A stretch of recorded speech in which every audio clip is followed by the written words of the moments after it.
हमारे इमाम साहब को 10-12 लोगों ने पीटा है और उनके साथ जो है मतलब उनको मारने की पूरी कोशिश की गई है। जैसा कि इमाम साहब की ज़बानी आपने खुद भी सुना कि लातों से, घूंसों से, लाठियों से उनको मारा और उनको एक तरह से मोब लिंचिंग करने की कोशिश की गई।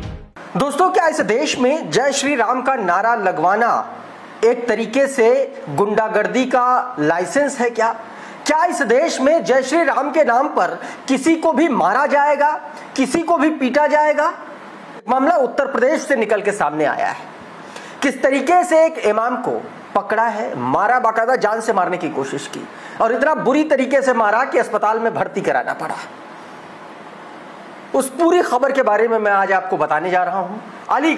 अलीगढ़ में एक इमाम साहब को लाठी डंडों से इतना मारा पीटा, उनको जबरदस्ती जय श्री राम के नारे लगवाए, उनकी मॉब लिंचिंग की कोशिश की गई। आप ये समझिए कि आप समझिए कि 1.5 घंटे तक लोग उन्हें मारते रहे। अब आप ये समझिए कि सिर्फ किसी तरीके से उनकी जान बच पाई। इस पर क्या कुछ लोग कह रहे हैं, ये आप खुद सुन लीजिए। रूह कपा देने वाली घटना है ये, सुनिए जरा।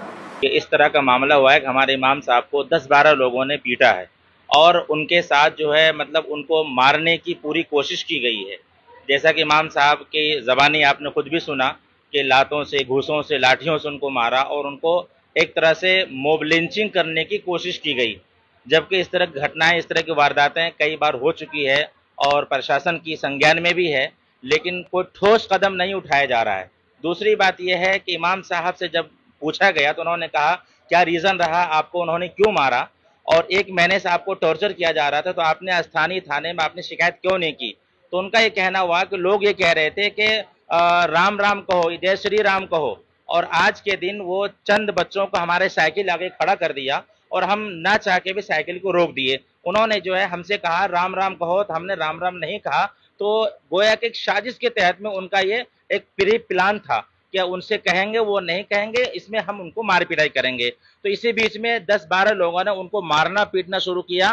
तकरीबन इमाम साहब के ज़बानी के 1.5 घंटे तक वो मारते रहे, ऐसे तैसे जान बचा के वो बाहर निकले। फिर उसके बाद पुलिस ने आकर के मामले को संज्ञान में लिया और उनको आके मलकान सिंह में एडमिट कराया।